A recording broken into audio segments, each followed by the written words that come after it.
Hello, this is Brian. Today is Saturday, December 4th, 2021.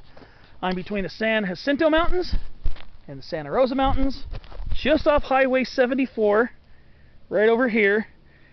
And I'm at one of the staging areas for the Pacific Crest Trail, which cuts northbound over there, southbound towards the Santa Rosas. And I want to present a spotlight on shrubs. Today's spotlight is on the Mexican manzanita, aka Pointleaf Manzanita. This is Arctostaphylos pungens, P-U-N-G-E-N-S. A lot of people probably pronounce it pungens as well. It is a medium to sometimes quite large evergreen shrub. It's in the Heath family, in the Madrone Tribe of the Heath family. The Heath Family, Ericaceae, and the Arbutoideae tribe, which is has the madrones, manzanitas, and a lot of other similarly growing plants.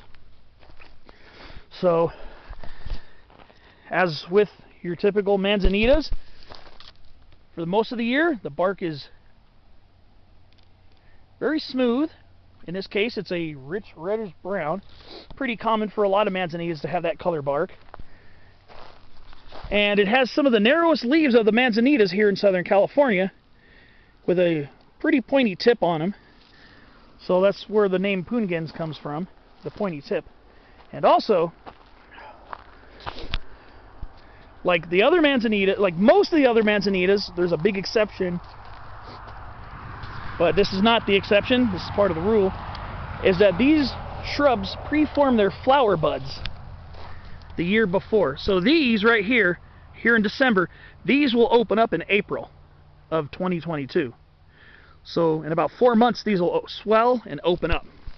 And they'll have white urn-shaped flowers that'll turn into these little miniature apple-shaped drupes with a hard stone seed inside of them. A little brownish reddish drupe, very small.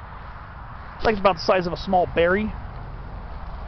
And it'll be picked off clean by the birds, because birds love eating manzanitas. And most manzanitas, as far as I know, manzanitas have edible fruits. The name manzanita comes from manzana, which is apple in Spanish, and manzanita means little apple. So there you go. So it's supposed to be edible fruits. I don't know how tasty they are, but I believe they're supposed to be nutritious. And remember correctly, the Native Americans loved the heck out of them, just like the animals. So here we go. Like I said, mostly smooth bark. There'll be a part of the year, usually during the summertime, where the bark will peel off in these little curly-shaped peels that will eventually fall to the ground to disintegrate into the soil. So the beautiful Mexican manzanita. This one is not something I come across on a regular basis when I'm hiking. I've only basically come across it here between Garner Valley and the Santa Rosa Mountains in Riverside County, but it is supposed to be found scattered in the southwestern U.S., maybe up into central California. I'm not exactly sure. I will put a description. I'll put the range in the description, but it'll also be here in Southern California, maybe up into the San Gabriels, and then down into Mexico. I believe that the Mexican manzanita is one of those manzanitas that does not form a root burl. So if the plant is to be burnt, if the plant burns in a fire, it'll have to reproduce from seed. And scarified seeds from the waste products of animals and seeds that get burnt in the fire, those ones will be scarified, and they will produce a root and germinate and to keep the species going. So they're dependent on fire for regrowth, except they don't regrow themselves as far as I know. So beautiful Mexican manzanita. Again, quite narrow leaves, and like most other manzanitas, the leaves are quite vertically oriented, as you can see here, to help retard loss of water from the desiccating effects of the sun, which is quite common. So you can see these are quite vertically oriented to minimize the amount of transpiration. And the surface of the leaves, like all of the other manzanitas here in SoCal, thick and waxy. Again, to help retard water loss. So we're here at about 4,900 feet.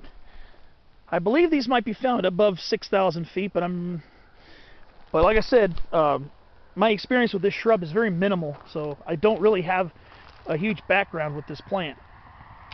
So being here between the Santa Rosas and San Jacintos presented a perfect time for me to get out here and check out this plant. And the leaves are actually quite small too. The leaves are actually quite a bit smaller than a lot of the other manzanitas. I got some more Arctostaphylos pungens here. So, I told you, they have quite small leaves as opposed to a lot of the other manzanitas like Eastwood manzanita, pink racked, big berry, which have not enormous leaves, but quite a bit noticeably larger. So manzanita basically means little apple. So these flowers here, these little flower buds will swell, produce an urn-shaped white flower in the spring, and then a little rounded berry-like drupe that's shaped like a little apple. It has a hard stone seed, so it's a drupe, not a berry. And they're supposed to look like little miniature apples, and they do. I've seen manzanita drupes before. They're supposed to be edible. Birds love them, animals love them, and the Native Americans used them, and I believe they also made teas out of them. And then I believe they're supposed to be good with vitamin. I think they're supposed to have vitamins and nutrients in them as well. So you're here between the Santa Rosa and San Jacintos. Check out Arctostaphylos pungens, the beautiful Mexican manzanita. This was a spotlight on shrubs with Brian.